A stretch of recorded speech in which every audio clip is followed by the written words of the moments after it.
প্রিয় দর্শক, কথা বলছি বাঙালির ২১ টেলিভিশনের পক্ষ থেকে।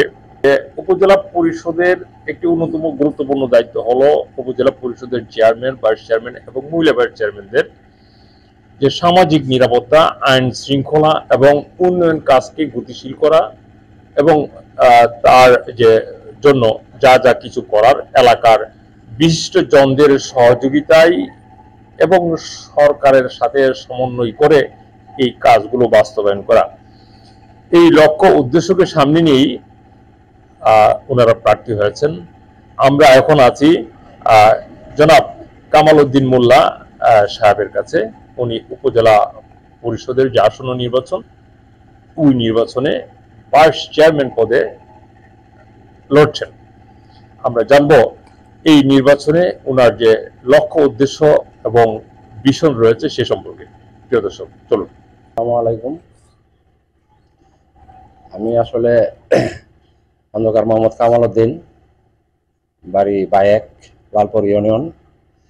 এই বছর উপজেলা ভাইস চেয়ারম্যান 2024 উপজেলার মধ্যে ভাইস চেয়ারম্যান পদপ্রার্থী হয়েছি। আমি নতুন, আগে কখনো হয়নি।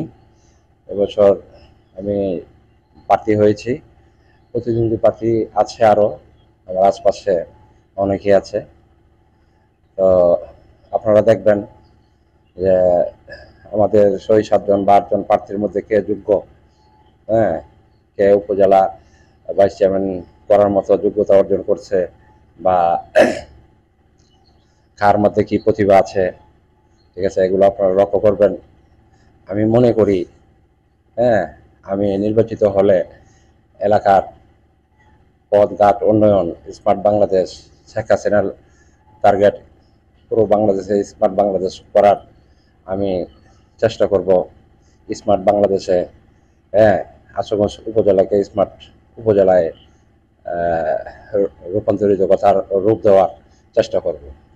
পাশাপাশি খন্দকার কামাল উদ্দিন সাহেবের কাছ থেকে আমরা জানবো, প্রিয় দর্শক, আমরা জানবো যে আপনি আসলে কেন নিজেকে যোগ্য মনে করছেন বা জনগণ কেন আপনাকে ভোট দেবে আশুগঞ্জ উপজেলা পরিষদের ভাইস চেয়ারম্যান হিসেবে নির্বাচিত করার জন্য আশুগঞ্জ উপজেলাবাসী তথা ভোটারগণ কেন আপনাকে ভোট দেবে বলে আপনার ধারণা?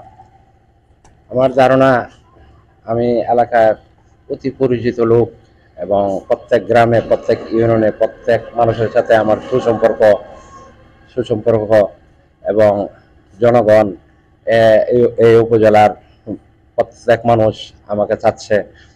আমার জনপ্রিয়তা দেখে, আমার কর্মকাণ্ড দেখে, আমার যোগ্যতা দেখে, এজন্য আমি আশাবাদী সবাই আমাকে উপজেলা ভাইস চেয়ারম্যান নির্বাচিত করবে ইনশাল্লাহ। পাশাপাশি প্রিয় দর্শক, আপনাদের উদ্দেশ্যে এবং আপনাদের যে প্রশ্ন জিজ্ঞাসা সেই সম্পর্কে আমরা ভাইস চেয়ারম্যান পদপ্রার্থী খন্দকার কামাল উদ্দিন সাহেবের কাছ থেকে একটা জিনিস জানবো।